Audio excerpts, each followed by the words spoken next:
Il y a une demande récurrente sur le groupe Facebook de System.io, c'est à propos des vidéos.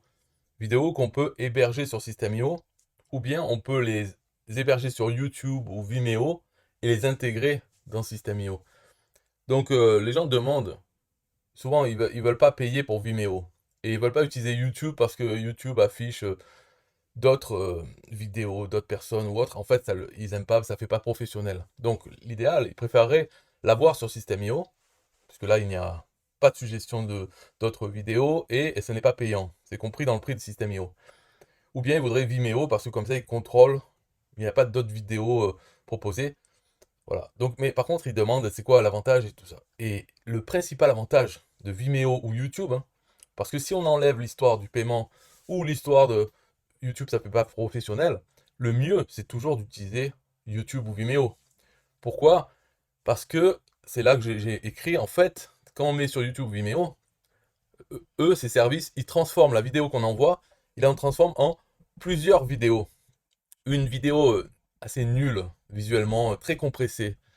Une moyenne, une très bonne et une excellente. C'est-à-dire, ce qu'il faut dans ce cas-là, c'est sur YouTube Vimeo, c'est envoyer sa vidéo telle qu'on l'a faite, non compressée, vraiment très, très lourde, avec un poids très, très haut, une bonne qualité de résolution, donc en HD 4K, on envoie cette vidéo sur YouTube ou Vimeo, et eux, ils vont générer plusieurs vidéos de plus en plus nulles, mais qui pèsent pas lourd, donc qui peuvent être vues même avec des connexions Internet très faibles. Et lorsque l'utilisateur va regarder la vidéo, YouTube Vimeo va analyser la vitesse de sa connexion Internet et lui proposer la vidéo qui correspond à sa vitesse Internet. Et si pendant qu'il regarde la vidéo, sa connexion Internet baisse ou augmente de vitesse, parce que par exemple sur son ordinateur, il y a d'autres chargements en même temps, donc ce qui fait que sa connexion est moindre, mais le téléchargement s'arrête, alors d'un coup il a toute sa connexion, toute la vitesse disponible pour la vidéo, et bien YouTube Vimeo euh, commence à jouer la vidéo de qualité supérieure ou inférieure. Elle s'adapte à la vitesse de la connexion Internet en temps réel. Donc ces vidéos, c'est les petits morceaux qui sont envoyés à celui qui regarde. Et la qualité dépend de sa connexion Internet au moment où il regarde. Voilà l'intérêt de ça. Sinon, dans System.io, on envoie une vidéo et c'est cette vidéo qui sera jouée à l'utilisateur. C'est pour ça qu'ici j'ai mis ce dessin. Alors, si on envoie dans System.io, là c'est à nous de faire ce travail, mais on ne peut pas faire le travail vraiment aussi bien que YouTube et Vimeo. Mais par contre, le travail qu'on peut faire, c'est au lieu d'envoyer notre vidéo telle quelle, il faut d'abord soi-même la compresser, de réduire son poids pour qu'elle puisse être lisible par tous ceux qui ont une bonne connexion Internet, mais ils verront cette vidéo de qualité moyenne, mais aussi qu'elle soit visible par ceux qui ont une vitesse minimale. Donc il faut déjà se mettre dans sa tête quelle est la vitesse minimale qu'on veut supporter. Par exemple, ça pourrait être la DSL, mais à la DSL, pas les 15. Donc il faut s'intéresser aux vitesses Internet, hein. C'est pas la DSL optimale, c'est-à-dire celle avec 15 mégabits par seconde, mais plutôt, on va dire, les ADSL un peu lointaines qui ont que 3 mégabits, qui permettent à peine de voir des vidéos en 720p, 720 HD, quoi. C'est-à-dire, c'est pas le 1080. Donc il faut s'intéresser à ça, et après il faut faire un calcul. Donc, parce que tout dépend aussi de la durée de la vidéo. Donc, je vais montrer ici. Alors, on comprend que le plus simple et le mieux, c'est d'utiliser un service qui fait ça. Donc, YouTube ou Vimeo. YouTube est gratuit. Et finalement, le seul frein de YouTube, c'est l'idée que ça ne fait pas professionnel et que ça propose d'autres vidéos. Et si on peut s'enlever ça de notre tête, finalement, YouTube est gratuit. Et c'est le mieux. Donc, on peut utiliser YouTube. On peut mettre ces vidéos en non répertoriées. Comme ça, elles ne sont pas visibles dans sa chaîne YouTube et on les utilise dans nos pages de la formation sur System.io ou n'importe quelle page de System.io. On intègre cette vidéo qui est non répertoriée sur YouTube. Voilà. Vimeo, c'est si on n'a pas de problème à payer quelque chose de plus. C'est les meilleures solutions. Après, si on est prêt à faire le calcul, à utiliser un logiciel pour compresser sa vidéo, si on maîtrise quand même ces aspects, on peut très bien l'envoyer sur System.io et elle sera lisible par tout le monde. Alors, il faut aussi noter quand même, parce que je dis là, elle ne sera pas visible par tout le monde si elle est trop grosse. Si, elle sera visible par tout le monde. C'est juste qu'elle ne sera pas visible en streaming. Donc, quelqu'un qui a une connexion très lente, il sera obligé de faire pause, attendre que ça se télécharge et pouvoir regarder une partie, après ça s'arrête, etc. C'est ça le problème de ceux qui ont... Donc c'est pas pratique du tout, mais c'est possible de l'avoir quand même en entier. C'est juste que c'est pas pratique. Mais ces gens qui ont connexion Internet faible sont habitués à galérer sur Internet, à voir des vidéos qui ne sont pas optimisées pour leur vitesse, qui n'utilisent pas YouTube, Vimeo, et donc ils sont habitués, ça ne serait pas le seul à les faire chier en fait. Et c'est leur connexion Internet qui les fait chier dans la vie de tous les jours. Bon, donc là je vais passer en bas. Il faut voir les paramètres qu'il y a. C'est la durée de la vidéo, ça, elle ne peut pas bouger. Si la vidéo fait 1 heure, eh bien, il faut faire les calculs avec 1 heure. Mais en sachant que la vitesse connexion Internet, c'est plutôt par seconde. Combien on peut télécharger de données par seconde. Mais c'est pour faire le calcul sur le poids final de la vidéo. Combien il faut qu'il fasse si une vidéo d'1 heure, si on veut qu'elle puisse être lue en streaming par quelqu'un qui a une connexion de telle vitesse. Donc telle vitesse par seconde, il faut multiplier. Donc pour notre vidéo elle dure 1 heure, combien au final le poids du fichier vidéo doit faire pour qu'elle puisse être lue en continu avec une vitesse donnée. Donc il faut déjà se mettre en tête quelle est la vitesse minimale qu'on veut supporter. Et après on peut jouer sur plusieurs paramètres. Donc je les mets ici. Premier paramètre, c'est le nombre d'images par seconde. Parce que les vidéos fluides, c'est 60 images par seconde. Mais des vidéos avec 30 images par seconde, c'était la norme. Pendant des années, c'était déjà bien 30 images par seconde pour des vidéos. Et puis, ça dépend aussi du type de la vidéo. S'il y a des vidéos, par exemple, de formation qui montrent souvent un écran qui bouge pas trop, à part la souris, etc. Ça, c'est facile à compresser. Et il n'y a pas besoin de beaucoup d'images par seconde en plus.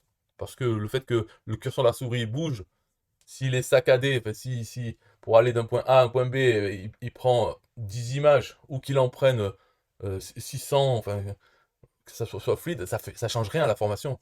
Donc on peut réduire le nombre d'images par seconde. Par contre, si c'est comme un film, si c'est 5 images par seconde, ça va être tout saccadé, ce n'est pas bon. Donc on peut peut-être jouer sur le nombre d'images par seconde pour réduire les données. Et il y a aussi la résolution de la vidéo. Le premier HD qui a été appelé haute définition, c'est 1280 pixels de largeur par 720 de hauteur. C'est ce qu'on appelle 720p. Et ensuite, le Full HD, c'est 1080p. Donc c'est 1920 de largeur sur 1080 de hauteur. Ensuite, il y a le 4K, d'autres formats encore plus gros. Si on a une vidéo de formation de 4K, on peut déjà la réduire en Full HD, ça va faire gagner beaucoup de poids. Ou en 720, peut-être ça suffit. C'est lisible quand même. Même un écran, tout dépend qu'est-ce qu'il y a dans l'écran. Mais 720, ça peut être largement suffisant. Et ça fait gagner beaucoup de poids. Si on combine la résolution de la vidéo et le nombre d'images par seconde, c'est déjà, on peut gagner beaucoup de poids, réduire. Et enfin, il y a le taux de compression. Ça, le taux de compression, souvent, on le voit, ça fait des carrés. Un peu quand ça passe, on voit des carrés, mais on arrive quand même à voir ce qui se passe. Donc le taux de compression avec les carrés, ça marche bien, c'est pour les films. Quand l'image bouge, il y a de l'action. Donc peu importe qu'il y ait des grandes zones avec des carrés, surtout si c'est pour représenter un fond noir ou quelque chose qui n'a pas d'importance, un fond flou, s'il est un peu pixelisé avec des gros carrés, c'est pas grave, c'est l'action qui compte. Donc le taux de compression. Et en combinant tout ça, finalement on arrive à vitesse par seconde d'une vidéo qui peut être assez basse. Et il faut voir la vitesse de connexion Internet qu'on veut supporter. Si c'est 3 Mbps, là, les mégabits par seconde, il faut savoir que sur Internet, les vitesses, c'est pas le Mbps, c'est vraiment des bits, B-I-T, non pas des bytes, B-Y-T-E-S. Bytes, c'est anglais pour octet. Et souvent, le poids des fichiers, c'est en octets. On a les kilo-octets, les mégaoctets, les gigaoctets. Mais sur Internet, ça parle en bits. Donc, il faut savoir, un octet, c'est 8 bits. Donc, si par exemple, on a une connexion Internet de 8 Mbps, ça veut dire 8 mégabits par seconde, ce qui fait 1 mégaoctet par seconde. Donc, il ne faut pas se tabler, il ne faut pas croire que c'est 8 mégabits par seconde. C'est 1 mégabit. Enfin, 1 mégabyte. 1 mégaoctet par seconde. Donc, on comprend le truc, c'est que sur Internet, les vitesses annoncées, en fait, elles sont 8 fois plus grosses que ce qu'on connaît avec les fichiers. Donc, il faut diviser par 8 pour arriver au poids des fichiers pour faire les calculs, quoi. Donc, une fois qu'on a la vitesse de connexion Internet, on sait environ, par exemple, si on avait dit au début 3 mégabits par seconde, ben c'est donc 3000 divisé par 8, ça fait combien? je sais pas, mais ça fait un peu moins de 500 kilooctets. Enfin, ça fait un peu moins de 500 ouais, kilooctets par seconde. Donc, si la vidéo dure 1 heure, ben voilà, on voit que moins de 500 kilooctets par seconde.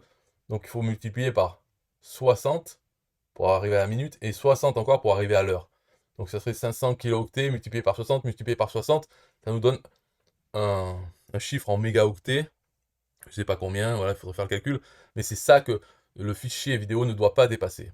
Et pour faire ça, c'est avec un logiciel qui s'appelle Handbrake, donc le frein à main, handbrake.fr. Le marquer là, comme ça sera fait.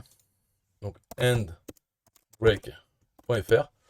Voilà, c'est un logiciel qui permet de réduire. Alors il y a des choses par défaut déjà, donc il n'y a pas besoin de beaucoup toucher les paramètres. Et on peut essayer, on met sa vidéo 4K dedans, on choisit un des paramètres par défaut, et on rend le fichier, si ça se trouve, il sera en dessous du poids de ce qu'on a déterminé, donc ça sera bon. Et on peut envoyer cette vidéo sur System.io. Bon, à la fin, vraiment pour finir cette explication, il faut savoir que aussi il y a un paramètre à mettre dans Handbrake, parce qu'une vidéo peut être créée de façon qu'elle ne peut pas être streamée. C'est-à-dire que pour pouvoir la lire, il faut télécharger tout le fichier. Alors qu'avec un paramètre, on peut dire que la vidéo, le fichier sera comme le déroulement de la vidéo. Donc dès qu'on télécharge le début, on peut déjà jouer. Voilà, c'est tout pour cette vidéo, bye bye.